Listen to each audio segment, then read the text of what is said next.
Hello, everyone, and thank you for joining us here on our ESPN Esports Twitch channel. I am very happy to be joined by Prestinni, who has now found a brand new home in the Call of Duty League. He is reuniting with his brother Arcides with the Chicago Huntsmen. The reunion is back, and so is Prestinni on the starting roster of a CDL franchise. It has been a roller coaster last couple months for you, Preston. And I know that this is a question that anyone asks, even in passing, when they see someone after a while. But I want to ask this to you sincerely. How are you today? I'm much better, much better. I've been saying it on stream, and my tweets seem more positive. So a lot of people have seen that. I'm just doing much better than I was a couple months ago. So I'm honestly happy to be here. You look very happy. Like you sound, I even mentioned this off camera when we were just talking in Discord. Like you sound happier. You seem happier. Yes, sir. I mean, I've just been working on kind of. I for a while there, I was like, what kept me sane was going to the gym and stuff, and quarantine kind of messed that up for me. So I kind of got back to like doing some kind of home workout and eating healthier and like just being around family more. And I'm with people, like I'm with family, so like I'm not by myself anymore. So I have a support system behind me again. So yeah, I'm honestly doing much better, like I said. So you made the move. You were living in Florida, outside Miami. You moved to Texas, and you're with your brother now. You're with your family now. Well, not at the moment. Okay. My mom is, she actually went back to Washington. She was with Alec, helping him move. He doesn't live with me. He actually ended up, he was here for like 2 months, but he ended up moving back to, Dallas Okay. or wherever he's at by the headquarters. And, so like, I don't have them right now, but like, I'm only 3 hours away and I still see them. So, and I got some family with me as well right now, other than, those two. So, yeah, I mean, where I'm at is honestly the best place for me. Very good, very good. So let's talk about it. Let's just look back at the last couple months. It all started obviously when you, after the Atlanta weekend, Florida had a great showing, and then you didn't participate in the LA weekend or the next weekend after that. You took the time away due to personal reasons. Just whatever you're willing to tell us. I know it's a very sensitive subject, but like take us through the last couple months for you, starting there. Like what happened, and as much as you're willing to share. Yeah, I mean, I talk about this openly with my stream and stuff. They ask about it, and I was just kind of mentally in a tough spot. Like I said, I didn't have family. I didn't, nobody around me that um, I really needed to have around me. So that was like kind of the starting point, and then the virus came out, and we started having to quarantine and stuff like that, and it started to freak me out. And then like traveling, and like I just never got to see my family enough, and I just like it kind of made me panic a little bit. And every day I had anxiety and depression, and like I was just sitting there freaking out, like, and I didn't know what to do. It's like my first time. I'm a really happy person, and that was my first time going through depression or having anxiety consistently day to day for like months on end. So I didn't know how to handle it, and you know, I knew what would fix it, and that was moving um, around Alec and having my family all like in one area again. So that's exactly what I did, and it helps. It helped a lot, and I feel like myself again, like I was before all this happened. So, um, I did what I needed to do. What was your mental state like at the Atlanta homestand? How were you feeling there? Atlanta, yeah, I was. That's. I mean, it was a little bit before Atlanta actually, where I started feeling this way. Like, it started off slow. I would have these thoughts where it's like it wasn't like usually like how I would. It wasn't my mindset. I just started having some crazy. It was just that's where it started to fall apart. Like a couple weeks before Atlanta or a week before Atlanta, and it was like I went into Atlanta and like I just did my thing. I forgot everything, and but after that weekend is, like, where I started to, like, freak out, and, that's when it, became day to day consistently, like, and it got worse and worse and worse, and, I did what I could, gym, and, it helped for the time being while I was at the gym, but, like, I'd come back, maybe an hour would go by and it'd just come back. So like I really didn't know how to handle it living over there. So what I mean, around that time you went to the team and you disclosed this information to them. What was that interaction like? How did the team take it? Well, I never actually told them. Oh. It was more so like I told them. I just never told them. It was like actually, I never told them the actual reason. I didn't want to. I didn't want them to think this guy's weak or like So I just told them like the virus, scared me, and that was a good. That was like part of it, but it wasn't like the main reason. I was going through mental. It wasn't. It was just literally just depression and anxiety, and I was freaking out. I never told them that until after, like later on in the week, and I ended up benching myself, and they got Pharaoh and decided to play with him again. So, it is what it is. But they took it pretty well. I mean, I think now everything's different between me and my ex team, Florida. But at the time they understood. Like everybody was like they weren't taking the virus as serious as they should have. Because I mean, obviously, look at it now. But I got roasted for people thinking I was skipping out on the virus and how harmless it was and stuff. And I got family, I got family with like bad lungs and stuff, so it just freaked me out. And like but the point is like they took it pretty well, I think at the time. So So in that time, Pharaoh comes in, the team mhm. ends up winning a weekend, and there's a lot of uncertainty about where, as you're going through this, there's a lot of uncertainty on where you would be on the team. Whether you would stay on the bench, whether you would come back when you are feeling like you're ready to return. What were the conversations like with the team? Did you always feel like once you got better mentally, once you were ready to compete again, that there would be a spot for you on the team? I mean, yeah, but at the same time I would understand if not. I mean, I kind of took myself out of the picture by benching myself, and I completely understand them not wanting to you know play with me anymore. And Uh, the weird thing is, actually, I won't get into all that, but I definitely understood, So I wasn't mad at anyone. I just was like, I'm gonna figure out what I'm gonna do. Like I just kept myself distracted and busy by playing PC games, some COD on the side, and like that's all I really did for the last 2 months. Without having a team to scrim with, because obviously scrimming took a lot of my days, took up a lot of time in my days. So um, I was I didn't know what to do. There's a lot of days I was just bored, and it helped that I was over here, and my girlfriend actually lives in this area as well. So it's perfect. I had my friend Fernando as well. Like people, Hmm. like I have more support than just my family over here in this area. So it was a good thing that I had them, because if I didn't have them and no scrims, I probably would have just like lost my, I want to say a bad word, but you know what I'm saying. Like I would have lost my mind. You know what I'm Fair saying? enough. What was it like? I mean, in the time that you're going through, working on yourself and taking a break from professional COD and being on Florida's bench for all intents and purposes, they end up winning a weekend. And I want to know, like, watching from the sidelines, you seemed very supportive online, but what were you thinking about? What were you going through when the Mutineers won that tournament weekend? A lot of people were tweeting me like saying I was like gonna be mad and salty about it. I was actually happy for him. Like I'm not one of those guys that sit there and like prey on downfalls of other people. You know what I'm saying? Later on, like I never talked any bad about them.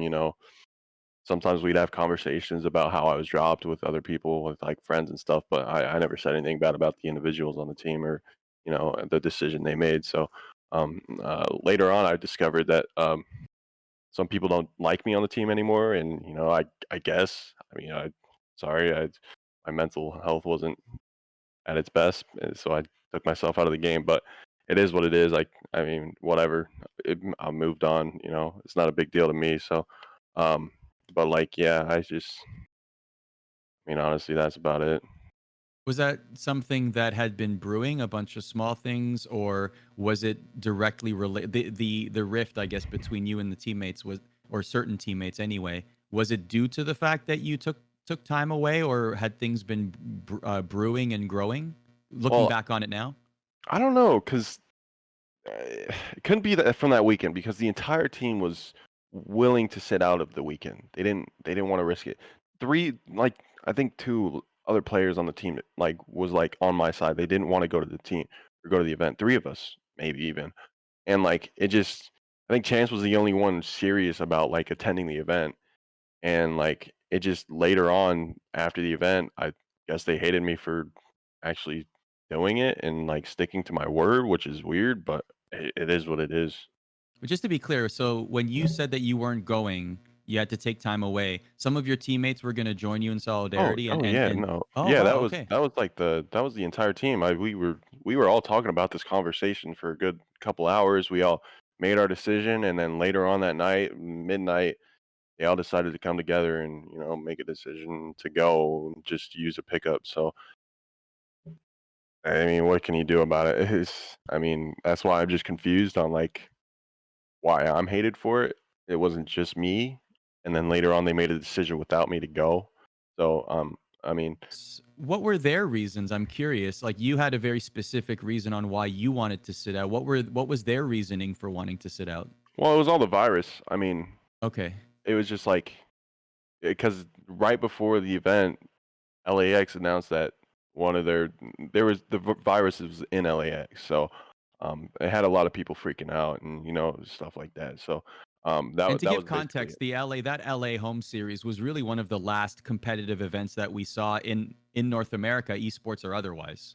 It was one of the very last events that was in person before we saw shutdowns across states. So Yeah, we're thankfully getting God, very yeah, close to the yeah. point at which things were starting to shut down. Yeah, yeah, yeah. That was like that was about the time everything kind of like got shut down. So yeah, yeah, for sure. So the team had made a decision. We're not going to go. We're concerned about coronavirus, but then that got reversed at some point Yeah. without you involved. Well, no, well, I shouldn't say I wasn't involved. They asked later on, and it was just like a couple hours. Like it was around the time I got to bed, and I actually packed my stuff, getting ready to go, and I was gonna take the flight the next day. But they were all like, "No, let's just, well, we won't go again." They said that, and then later on that night, they made a decision to play with Pharaoh. So that's how that happened. So I was involved again. They wanted to go again, and I was just like, well, not they. I should say like one person brought up the idea of going again, and then I think like somehow like it just spiraled from there. So later on, they decided to just pick up Pharaoh. So So when you decided that you were ready to return, what around what time did you feel like you were comfortable enough to make a return to Pro COD? honestly, I'm glad they didn't take me back. I think like 2 weeks later when I was ready, Okay. um, because I still wasn't there entirely mentally. I just moved to Houston. I thought it'd be better, like right when I got there for whatever reason, and it wasn't. But it was like a couple weeks after I moved to Houston, which was probably a month after all this happened. Hmm. And I think about what I don't know the dates or anything, so I can't really tell you like specifically. But like it's probably I'd say probably around a month and a half after all that happened, I was like probably back to like myself again because I went through that for like probably around 3 months or so, like just freaking out or 2 months or something like that. So I think I got back to being myself and the happy person I usually am. Probably a month and a half after LA. So you feel good enough to return. You go back to the Mutineers. You know they have Pharaoh, but you still feel like you can compete. You have that first conversation with them and you say, I'm ready to come back. What was that conversation like? I wasn't really a convo. It was I never even really said like I was ready to come back. It was more so me just getting a call saying, um, we're gonna try him out until you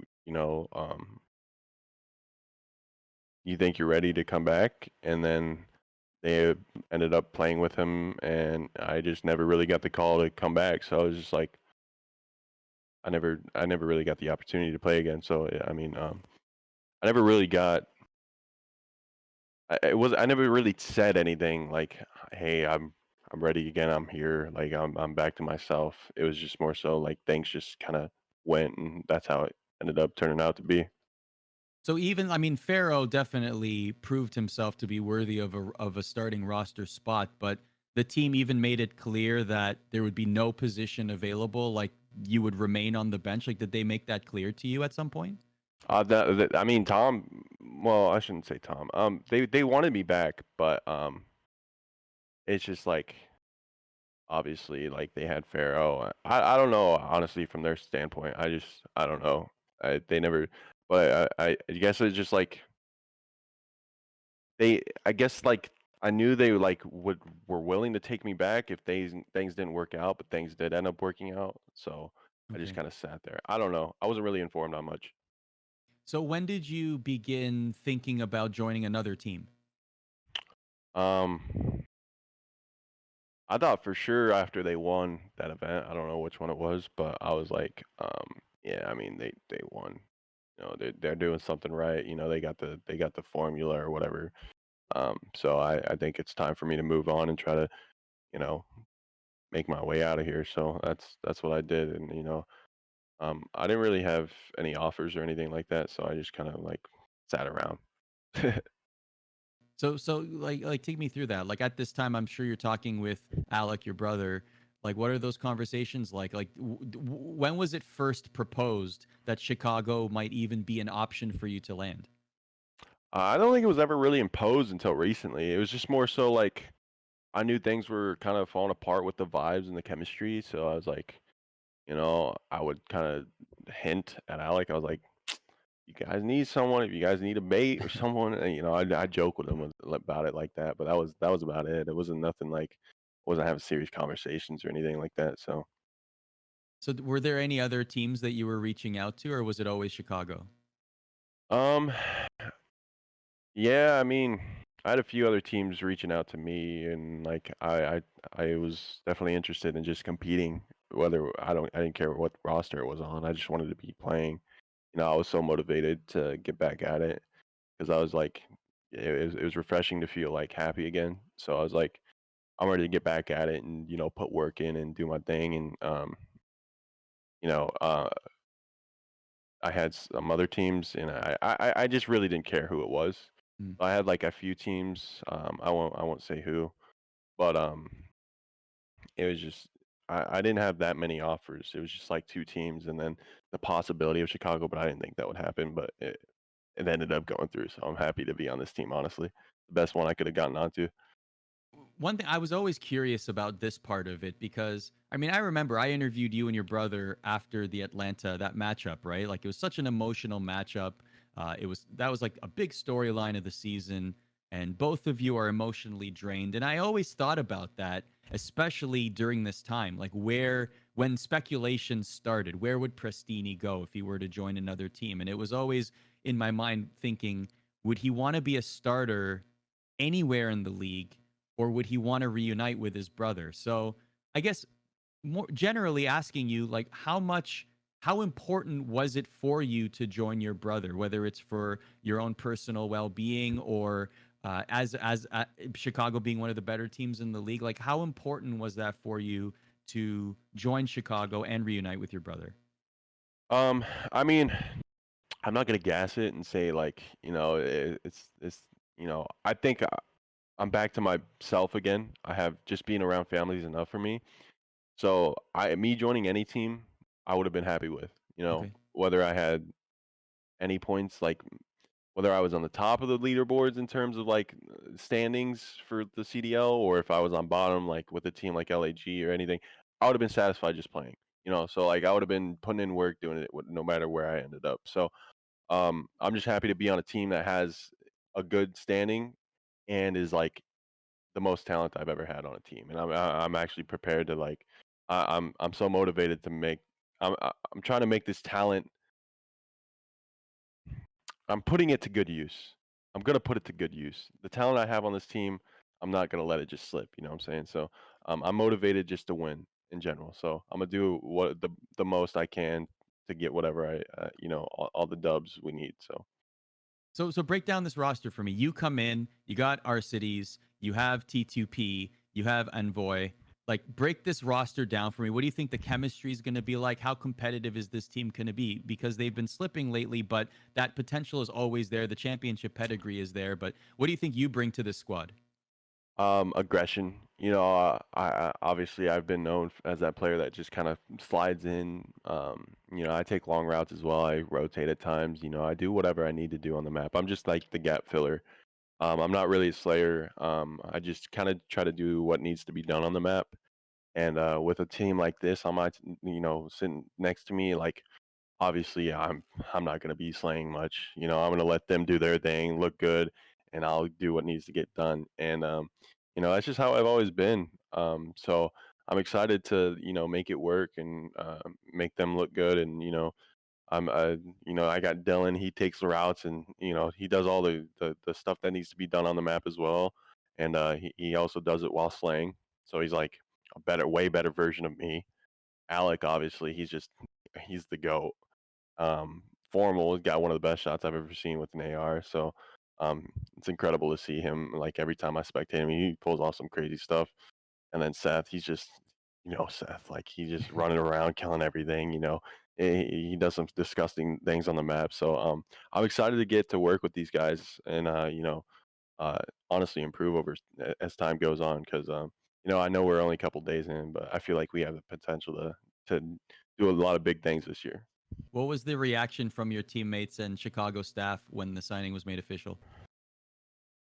I mean, we were just kind of like lost for a while. We didn't know what was going to happen. So when it finally happened, I think everyone was just like relieved and like, we can finally get to work because we're only a week out from Seattle. So it's like we don't have much time to work with in terms of practice for this one event. So like over time, obviously we're going to get better, but like for this weekend, we don't have much time. So I think we were just relieved to be able to finally practice and, get to work because obviously time's starting to dwindle down in terms of Seattle. So we are all just extremely excited and happy to get to work. You haven't started in a while. Now you're going to start this weekend. How do you feel as a competitor going into this weekend? Um, it's I haven't played in the online league yet, the online portion of this year, so it's gonna be new. There's a lot of stuff I still have to do to set up and stuff like that. So it's gonna be different for sure because I haven't played in an online LAN league or not LAN league, sorry, CDL league or just COD in general league. So it's gonna be different. But I'm excited to get at it and get to work with the team and start copping dubs. So. My last question for you is this, and thank you for being generous with your time. You've been very open through this whole interview. One thing that I asked when I was interviewing you and your brother in Atlanta was this one match enough? Because like there was that storyline about how you wanted to prove yourself separate from your brother, right? Yeah. So now when you look back on it, now obviously this is a moot point because you're together again, but was that enough? Like, do you feel like you've proven your point with that one match in Atlanta? Is that to rest now? Nah, definitely No. not. I mean, I know some people probably think so, but there's still a lot of people out there that think I'm some trash can that just kind of gets carried by my brother and, is no good to any teams. So I feel like I still got a point to prove, and, I feel like I can finally do that with joining this team. And even then, maybe not, because a lot of people are still going to see like they just look at stats and think that's what like kind of transfers over to wins. Like stats matter the most, and it's not like I've won events with point nines, it's consistent. Like over the years, I've had point nines. I couldn't honestly count how many I've had. That's like the most consistent stat I've ever had. It's either been like around point nine or like I've had a few 1.0 events and stuff like that. But I've won my every event I've won has been like a 1.05 and like 2.9s or something. So stats don't mean anything as long as you're getting the right stuff done on the map. You're gonna win. So I'm excited to prove that to everyone that you don't need to slay and have five of the best slayers in the world in order to take maps and championships off of events and stuff like that. So I'm just excited. Well, good to hear that you're in good spirits. You sound happy, you look happy, and you'll be competing this weekend in the Seattle Surge Home Series Chicago Huntsmen in action with their new starter, newly acquired Prestinni, joining us here on ESPN Esports Twitch. Prestinni, thanks for your time, man. I really appreciate it. Yeah, I appreciate you bringing me on, man. Thank you so much. Quick programming note, later today, 6 p.m. Eastern, we have Search and Destroy, our weekly Call of Duty League program. We'll be showing a clip from this interview, but also talking all things CDL as we go into the Seattle Surge home series. We'll see you then.